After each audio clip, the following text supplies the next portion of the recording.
এই মুহূর্তে যারাই আমাদের টেলিভিশন শো দেখছেন সবার জন্য রইল শুভেচ্ছা। কানাডায় নির্মিত বাংলা টেলিভিশনের আজকের অনুষ্ঠানমালা নিয়ে আপনাদের সাথে আছি আমি সৌমিতা। আজকের অনুষ্ঠান শুরু করব একটি হারানো দিনের গান দিয়ে।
দিনের আলো নিবে এলো, সূর্যি ডোবে ডোবে, আকাশ ঘিরে মেঘ জুটেছে চাঁদের লোভে লোভে।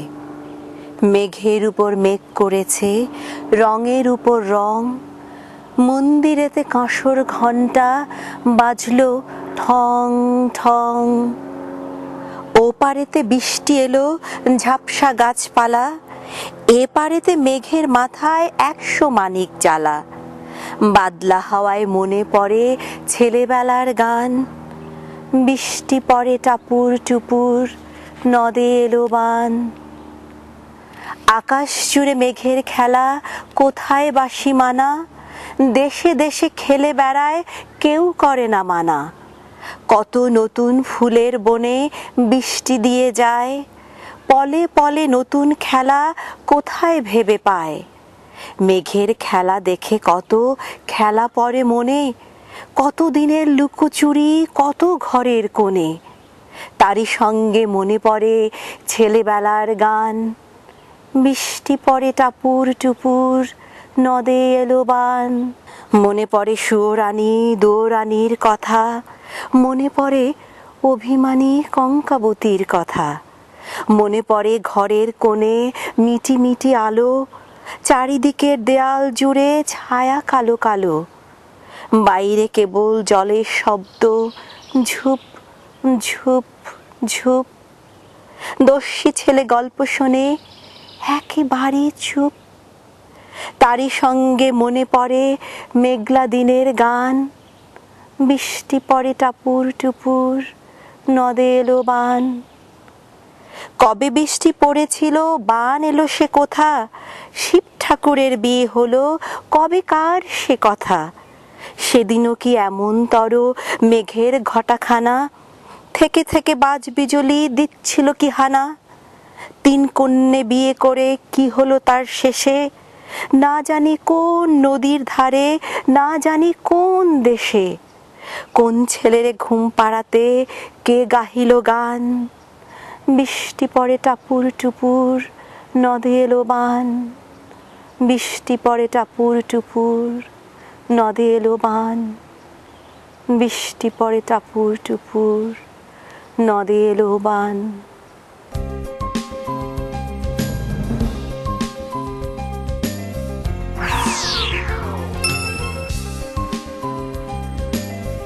পল্টু কুমার শিকদার, বাংলাভাষী Canadian barrister. Immigration, personal injury, criminal law, real estate সহ যে কোনো বিষয়ে আইনগত পরামর্শের জন্য নির্ভরযোগ্য ও বিশ্বস্ত। Omnibus tax and accounting services, দ্রুত ট্যাক্স রিফান্ড সহ যাবতীয় ট্যাক্স ও বিজনেস অ্যাকাউন্টিং এর জন্য নির্ভরযোগ্য প্রতিষ্ঠান। যোগাযোগ Moshtaq Ahmed, 2811 Danforth Avenue, Toronto. সড়ক দুর্ঘটনা অথবা পড়ে গিয়ে আপনি কি আঘাতপ্রাপ্ত? 20 বছরের অভিজ্ঞতায় সমৃদ্ধ ঘোষ ল অফিস আপনার সেবায়, আপনার সাথে। আপনার সঠিক ক্ষতিপূরণ প্রাপ্তিতে অভিজ্ঞ আইনজীবীর কোনো বিকল্প নেই। আমরা বাংলায়ও কথা বলি। একটি স্বপ্নিল বাড়ি, একটি লাভজনক ব্যবসা, একটি নির্ঝঞ্ঝাট কন্ডোমিনিয়াম। আপনার এমন সব স্বপ্ন পূরণে অভিজ্ঞ রিয়েল এস্টেট এজেন্ট শাহজাদ একটি বিশ্বস্ত নাম। দর্শক, আমন্ত্রিত অতিথি পর্বে আমাদের আজকের অতিথি ঢাকা বিশ্ববিদ্যালয়ের শিক্ষিকা এবং বর্তমানে টরন্টো প্রবাসী ফারহানা আজিম। তার সাথে আমাদের স্টুডিওতে কথা বলেছেন আহমেদ হোসেন।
ফারহানা আজিম শিউলি, চমৎকার বেহালার হাত আপনার। কেমন আছেন আপনি? ভালো আছি, আশা করছি আপনিও ভালো আছেন। আমি ভালো আছি, ধন্যবাদ। ঢাকা বিশ্ববিদ্যালয়ে নৃবিজ্ঞানে আপনি পড়াশোনা করেছেন, পড়াশোনা শেষ করে শিক্ষকতা করছেন। মেধাবী ছাত্রী আপনি, অনেক কিছু হতে পারতেন জীবনে, সব ছেড়ে ছুড়ে শিক্ষকতা কেন? দেখুন, আসলে এটিকে অনেকভাবে বলা যায়। দর্শকদের জন্য খুব সংক্ষিপ্ত করে আমি বলছি যে প্রথমত তো শিক্ষকতা একটি নোবেল প্রফেশন, সেটি হচ্ছে আইডিয়াল টাইপ একটি কথা। এখন আমার ব্যাপারে যদি আসি, তাহলে যেটা হচ্ছে আমার মধ্যে কিন্তু প্রফেশনালিজমের ব্যাপারে একটা ফোকাস ছিল বরাবর। আমি যখন বিদ্যার্থী হিসেবে প্রবেশ করেছি বিশ্ববিদ্যালয়ে, তখন থেকে একরকম ইচ্ছা ছিল যে যদি অন্য অনুষঙ্গগুলোকে আমাকে সহায়তা করে, যেমন আমার রেজাল্ট, ওই অর্থে অনেক ধরনের আরো কিছু অ্যাচিভমেন্ট, এগুলো যদি যুক্ত হয় আমার সঙ্গে, হয়তো আমি ওই জায়গাটা পৌঁছতে পারবো। তো শেষ পর্যন্ত সেই অনুষঙ্গগুলো আমার জীবনে ধরা দিয়েছে ফরচুনেটলি। তো শিক্ষক হওয়া এছাড়া আরো দুটি জিনিস আমি বলতে চাই, যে অ্যানথ্রোপোলজি বা হিউম্যানিটেরিয়ান সায়েন্স এগুলো কিন্তু অনেক বেশি পিপল ওরিয়েন্টেড, খুব মানুষের কাছাকাছি ডিসিপ্লিন। তো এর সাথে শেষ পর্যন্ত থেকে যাওয়ার একটা ইচ্ছা, উদগ্র একটা ইচ্ছা, যখন শিক্ষার্থী হিসেবে ঢুকেছি তখন থেকেই অনুভব করছিলাম ভেতরে তাগিদটা। তো এটির জন্য নানান পথ ছিল, কনসালটেন্সি, গবেষণা প্রতিষ্ঠানে যোগদান। তখন মনে হলো যে বিশ্ববিদ্যালয়ের শিক্ষকতা আমি যদি একটু আলাদা করি, আমি ডিমার্কেট করবার চেষ্টা করছি না কলেজের শিক্ষকতা বা স্কুলের শিক্ষকতার সাথে, তাহলে এখানে যে লেভেলে ইন্টারাকশনটা হয় সেটি কিন্তু শিক্ষক বনাম ছাত্র নয় কখনোই, এক্সচেঞ্জ, ইন্টারাকশন অ্যান্ড ডিসেমিনেশন। এবং এর মধ্যে দিয়ে কিন্তু প্রতিনিয়ত শেখার যে সুযোগটা থাকে এবং সবসময় সবুজ থাকবার একটা বিষয় থাকে। প্রতি বছর আমরা একটি করে নতুন ব্যাচ পাচ্ছি, আবার একটি ব্যাচ বেরিয়ে যাচ্ছে, আমি কিন্তু থেকে যাচ্ছি আমার জায়গাটিতে। একটা মানুষ গড়ার কারিগর, মানুষ তৈরি করছেন। আমি অত নোবেল জায়গায় নিজেকে ভাবতে পারিনি, আমি চেষ্টা করেছি, আমি এখন নিজেকে বিদ্যার্থী বা শিক্ষার্থী ভাবি। আমি চেষ্টা করেছি আমার ছেলে মেয়েদেরকে নিজের সাথে সংযুক্ত করে আমরা একসাথে কিছু শিখতে পারি কিনা সেই জায়গাটায় পৌঁছতে। এই যে ভালো বলছিলেন যে আপনি এখনো পড়াশোনা করছেন, আপনি তো বিলাতে কমনওয়েলথ স্কলারশিপ নিয়ে সেখানে পড়াশোনা শেষ করেছেন, এখন আপনি টরন্টোর অভিবাসী, এখনো পড়াশোনা করছেন, তাই না? জি, এটি তো একটা এভার এন্ডিং, এটি যে কোনো বিষয়ে, এটি নৃত্যকলা, শিল্পকলা, চিত্রকলা, আমি বিশ্বাস করি। এবং শুধু বিশ্বাস না, আমি এটি চর্চা করে দেখাবার চেষ্টা করেছি বা চেষ্টা নিরন্তর করে যাচ্ছি যে সবসময় শেখার, প্রতিনিয়ত শেখার। এই কারণে কখনোই আমি বলি না আমি শিক্ষক এবং আমি নৃবিজ্ঞানের ছাত্রী ছিলাম, আমি বলি যে আমি নৃবিজ্ঞান পড়ছি, আমি জানছি, আমি শিখছি। আপনি এখন কানাডার অভিবাসী, কানাডাকে বলা হয় সুযোগের দেশ। কি মনে হয় আপনার, কিভাবে দেখেন আপনি এই সুযোগকে? আসলে অভিবাসী হিসেবে আমরা যখন আসি অনেক ধরনের চ্যালেঞ্জেস তো থাকি, যেটা খুবই ইমপ্লাইড একটি বিষয়, আপনি, আমি, আমাদের শ্রোতারা সবাই জানেন। তারপর আমি বলবো যে ডেসপাইট চ্যালেঞ্জেস অনেক ধরনের অপরচুনিটিস আছে। এই বিষয়টাকে আমি 5টা পয়েন্টে বলতে চাই খুব সংক্ষিপ্ত আকারে। প্রথমটি হচ্ছে যে একটি initially proper direction, proper information এবং এই দুটোর উপর দাঁড়িয়ে একটা গোল ফিক্স করা। এখন প্রপার শব্দটাতে একটু জোর দিচ্ছে এই কারণে যে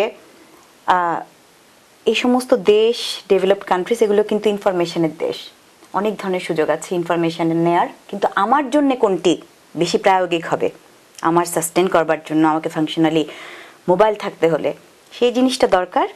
তো এক্ষেত্রে আমার মনে হয় যে গ্যাপটা ব্রিজ করবার একটি বিষয় আছে, যে ব্যাক হোম যে এক্সপার্টিস আছে ওর সাথে এখানে এসে যদি আপগ্রেডেশন বা এখানে কনটেক্সচুয়ালাইজ করা, এই বিষয়টার দিকে তাকানো, এটি গেল একটি দিক। দ্বিতীয় একটি দিকে আসি, সেটা হচ্ছে যে ইনিশিয়ালি এটি একটি common characteristic to all immigrant people through out the world, যে আমরা একটু আমাদের কনফিডেন্স লেভেলটা একটু হারিয়ে ফেলি দ্রুত ইনিশিয়ালি।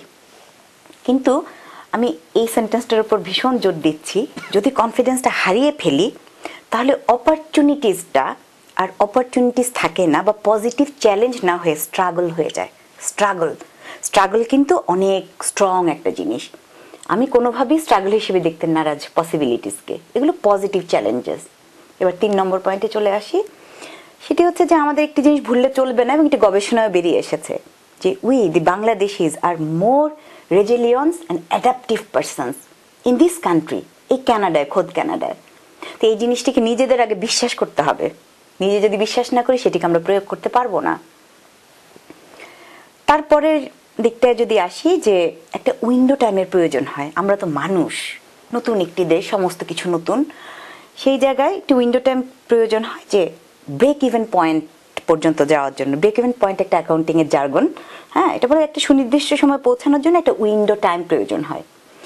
এখন এটা একটা খুব ইন্টারেস্টিং বিষয় যে উইন্ডো টাইমটায় আমি, ফর এক্সাম্পল ধরুন আপনার এখানে মোটামুটি একটু দাঁড়াতে, নিজের মতো করে একটু স্টেবল হতে 3 বছর সময় লেগেছে। এর মধ্যে দেখা যাবে যে 3 ভাগের 2 ভাগ সময়, 2.5 বছর আপনার কাছে মনে হচ্ছে যে আমি লুজ করে ফেলছি, আমি লুজার, আমি খুব শ্লথ গতিতে আগাচ্ছি, কিন্তু ইভেনচুয়ালি আপনি আবিষ্কার করবেন শেষ 6 মাস আপনার জন্য ভীষণ রকম মনে হয়েছে আপনি দৌড়াচ্ছেন। তো আমার 5ম পয়েন্টই বা শেষ যদি বলি এরকম করে, সেটি হচ্ছে যে এখানে নেটওয়ার্কিং এবং কোঅপারেটিভনেস দুভাবে, একটি হচ্ছে উইদিন দ্য কমিউনিটি আমাদের নিজেদের মধ্যে, অ্যান্ড আউটসাইড দি কমিউনিটি মেইন স্ট্রিমের। এই দুটিকে পুঁজি করে যেটি করতে হবে সেটি হচ্ছে যে নিজেকে ডিস্টিংটিভ করে তোলা। এই সমাজ এটা চায়, এটি সমীক্ষায় গবেষণায় নানানভাবে দেখা গেছে, এটি বাস্তবতা পশ্চিমা বিশ্বের এবং কানাডার। তো সেক্ষেত্রে যেটা করতে হবে যে নিজেকে ডিস্টিংটিভ করে তুলতে হলে যে সেলিং ক্যাপাসিটি, এটা এক একজনে এক এক রকম, কিন্তু আমি দৃঢ়ভাবে বিশ্বাস করি এটা আমাদের সবার মধ্যেই পটেনশিয়ালটি বিপুল পরিমাণে উপস্থিত। নির্ভর করছে আমরা কতদূর কাজে লাগাতে পারছি, তো কাজে লাগাতে হবে। ফারহানা আজিম, আমরা জানি আপনি গান করেন, আপনার সামনে একটি হারমোনিয়াম আছে। বাংলা টেলিভিশনের দর্শকদের জন্য গানের দু একটা চরণ কি হতে পারে? হতে পারে নিশ্চয়ই, কারণ আমি না তো বলতে চাইবই না, আমি চেষ্টা করছি।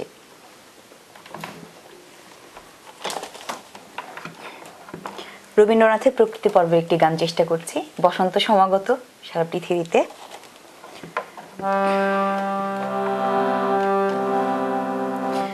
ধীরে ধীরে ধীরে বগো উতল হাওয়া, ধীরে ধীরে ধীরে বগো উতল হাওয়া, নিশীথ রাতে বাঁশি বাজে, শান্ত হও গো, শান্ত হও গো উতল হাওয়া, ধীরে ধীরে ধীরে বগো উতল হাওয়া। আমি প্রদীপ শিখা।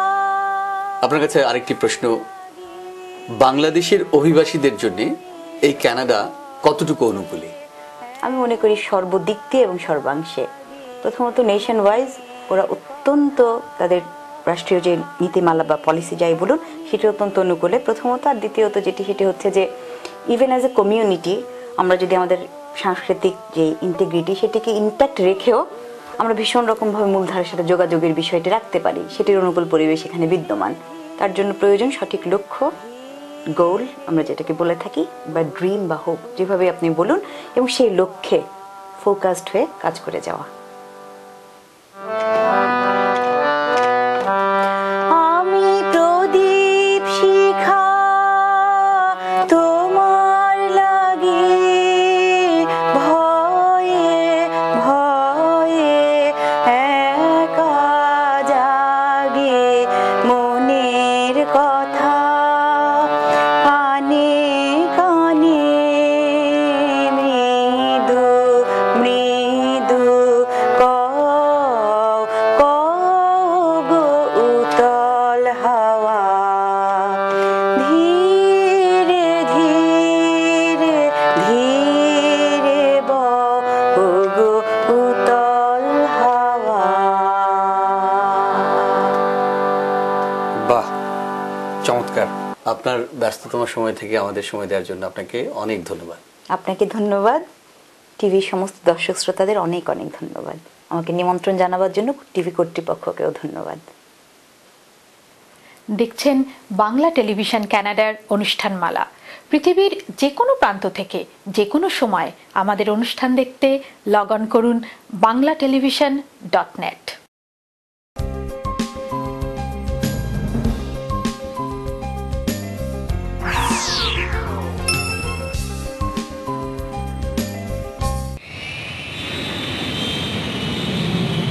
সানমুন ট্রাভেলস অ্যান্ড ট্যুরস, আপনার আনন্দময় ও নিশ্চিন্ত ভ্রমণের নিশ্চয়তা।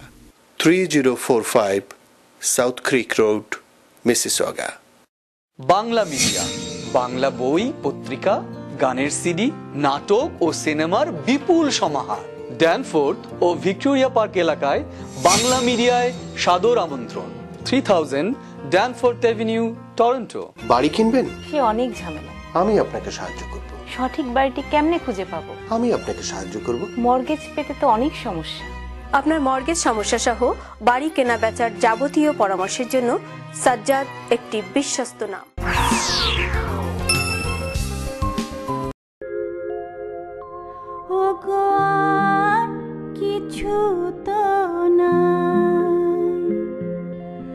বিদায় নেবার আগে তাই তোমারই নয়নে পাওয়া, তোমারই সুরে গাওয়া এ গানখানি রেখে যাই।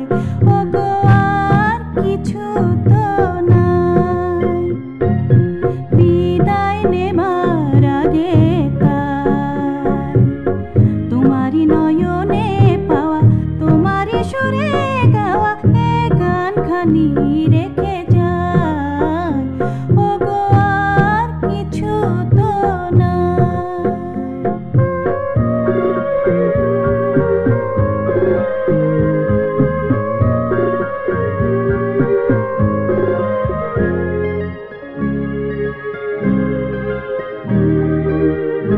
ভরসা হয়ে তুমি আকাশ ভরে, হৃদয় মোরাতে মামা পড়েছ ঝরে।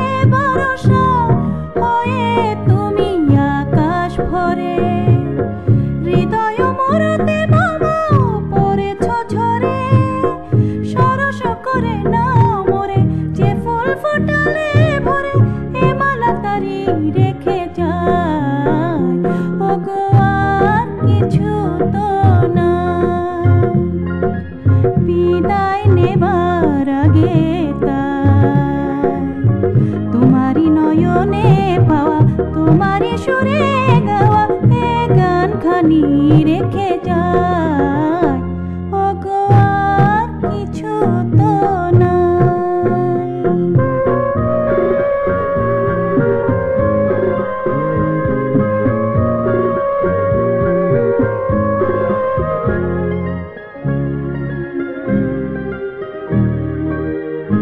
জানি না কখন মন হারায় গেল, সকলে হারায় বুঝি সকলে পেল। জানি না কখন মন হারায় গেল, সকলে হারায় বুঝি সকলে পেল। আজকে আশার নদী হতাশে শুকালো যদি, এ ভেদেটুকু রেখে যাই। ওগো আর কিছু তো নাই, বিদায় নেবার আগে তাই তোমারই নয়নে পাওয়া, তোমারই সুরে গাওয়া এ গানখানি রেখে যাই। ওগো আর কিছু তো নাই। আরও একটি গান শুনতে শুনতে শেষ করব আমাদের আজকের অনুষ্ঠান। আপনাদের প্রতি কৃতজ্ঞ আমরা আমাদের সাথে থাকার জন্য। পরবর্তী অনুষ্ঠান ঠিক এক পক্ষকাল পরে একই সময় একই চ্যানেলে দেখবার আমন্ত্রণ রইল। সকলে ভালো থাকুন, সুস্থ থাকুন, আর বাঙালির সাথে বাংলা বলুন।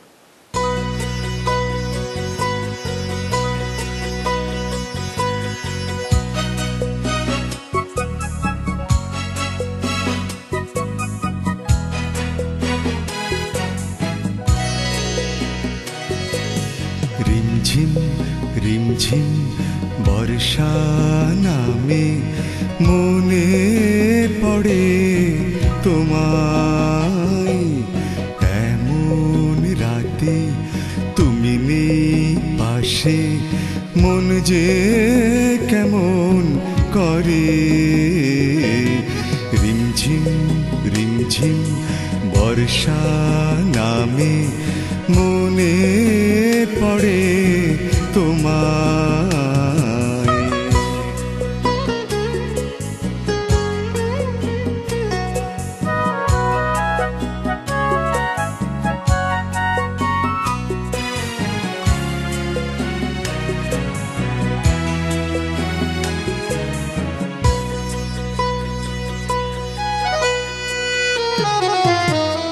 নিঝুম রাতে শনশন হাওয়া, মাঝে মাঝে তোমায় পাওয়া। নিঝুম রাতে শনশন হাওয়া, মাঝে মাঝে তোমায় পাওয়া। ব্যাকুল মনে খুঁজি তোমায়, রিমঝিম রিমঝিম ঝিম মন কাঁদে হায় রিমঝিম রিমঝিম বর্ষা নামে মনে পড়ে তোমায়।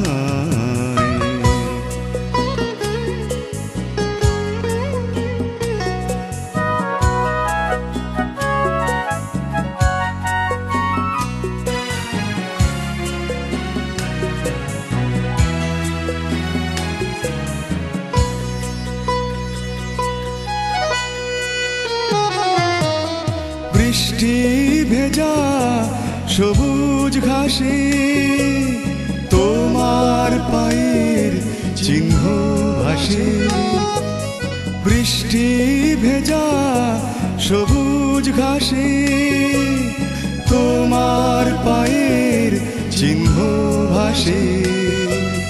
শিশির ভেজা কৃষ্ণ চূড়া রিমঝিম রিমঝিম ঝিম মন কাঁদে হায় রিমঝিম রিমঝিম বর্ষা নামে মনে পড়ে তোমায়।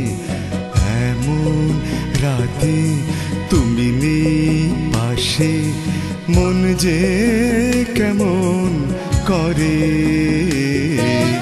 রিমঝিম রিমঝিম বর্ষা নামে মনে পড়ে তোমার।